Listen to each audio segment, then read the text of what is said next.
Last week, we made tonkatsu, the classic Japanese fried pork cutlet. And it's always served with tonkatsu sauce. Last week's recipe had an express version, a mixture of soy sauce, ketchup, mustard, and a bit of Worcestershire sauce as well. But this week, we're making real deal tonkatsu sauce.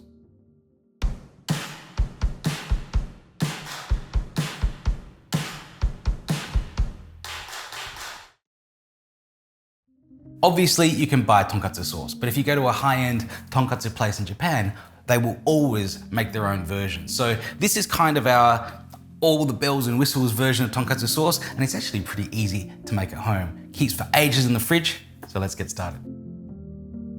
The first thing to know is that tonkatsu sauce starts with a caramel base.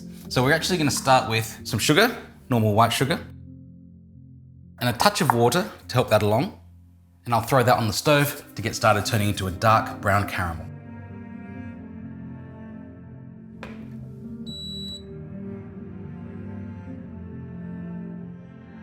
While the caramel is getting started, let's go through some of our other ingredients. Tonkatsu sauce is a fruit and vegetable sauce that's heavily spiced as well. So here's what we've got going into that. Got a bit of extra sugar, tomato puree, carrot, apple, onion, some prunes and dates, and if you didn't have prunes or dates, you could just use one or the other. Some rice vinegar, red wine, soy sauce, dark soy sauce, and Worcestershire sauce. On the spice side, I've got a half teaspoon of allspice, a quarter teaspoon of cloves, and a quarter teaspoon of ground nutmeg. I'll just start to prepare some of these ingredients. The dates, I just want to take the pit out of them. The prunes have already been pitted, so there's nothing for me to do on that. Chop the onion up.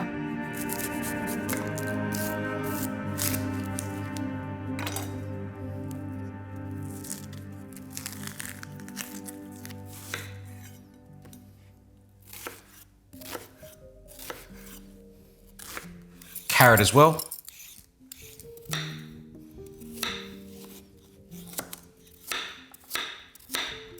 And the apple too.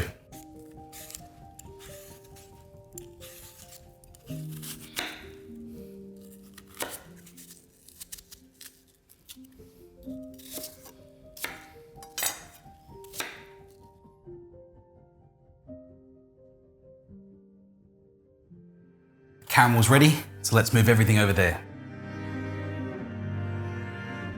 The thing with making caramel is you don't want to stir it. You're liquefying sugar. So if you put a spoon or something in there, it's going to crystallize on the outside of it and ruin your caramel. You can just turn the pot and swirl it a little bit like this to make sure it colors evenly. When the caramel's dark brown, I just want to stop it with a bit of water and use that to dissolve the solid caramel as well. Now you can start stirring it. When the caramel's dissolved, a couple of things need to go in. You've actually taken a lot of sweetness out of the sugar and made it a little bit bitter. So I'm going to add some more sugar to add some sweetness back into the sauce. And now basically just throw in the rest of the ingredients. Red wine,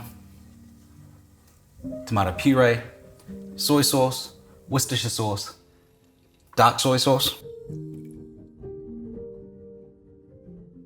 rice vinegar, all of our fresh and dried fruits and vegetables, and lastly, the spices.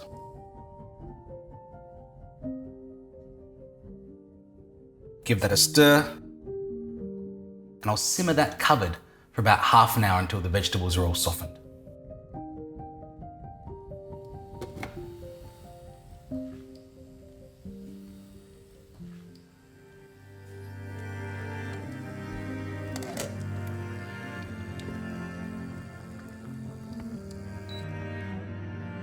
Our tonkatsu sauce is finished cooking and it looks really good. It's glossy, it's thick, it's got a really lovely spicy fruit fragrance. And now we've got to turn it into an actual sauce. I'll just take out the bay leaves. You could leave the bay leaves in. They do have a bit of texture in the final sauce, so I prefer to take them out. Now, if you want to be safe, you should probably leave this to cool to room temperature before you blend it, but I'm on a bit of a schedule here, so I'm actually going to blend it hot. Be careful though, because blending a hot liquid can be very dangerous. What it does when you blend something that is already hot, it causes an expansion of steam, and if you've got this all kind of closed up with the lid on and everything, it can explode. Like, it really can shower you in hot liquid. So let me show you how to blend a hot liquid properly.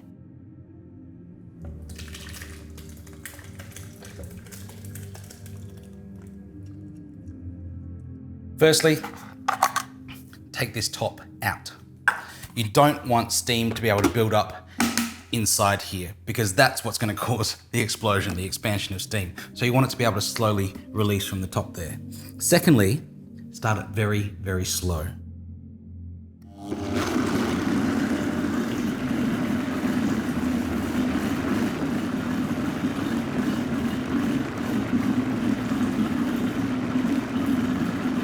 You can even see the steam coming out of the top, so if you had this in there, you'd be in real trouble. You want to increase the speed very, very slowly, incrementally, going up sort of one speed setting at a time. And if it's starting to kick up out of the top a little bit, just a tea towel over the top, not keeping any steam in there, but also just stopping any of the splatter to come out. And then just keep blending it, going up to as fast as possible, because you do want this to be quite a smooth sauce, because it's going to come out of a bottle like this. That looks pretty good.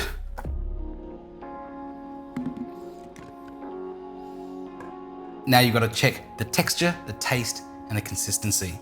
Obviously you want it to be quite smooth. I don't mind if it's got a bit of texture to it though. You can see it's not a totally smooth sauce. If you did want a totally smooth sauce, just pass it through a sieve and that'll fix it. It's also got the consistency I want. It's kind of holding as almost like a ketchup would. If it was too thick, it's not going to pour over the tonkatsu nicely enough. I can just add a bit of water into this. Last thing to check is a taste. That's perfect. It really is perfect. It's not overpoweringly sweet. There is some sweetness to it, obviously, from the sugar and the dates and the apple and things like that we added in. So it will actually be a good balance with our tonkatsu.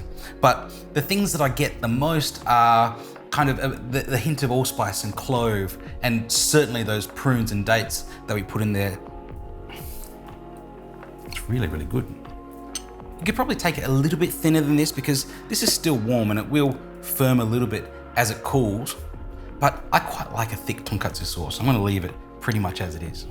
The tonkatsu sauce will keep in an airtight container in just this bottle in the fridge for about 3 to 4 months.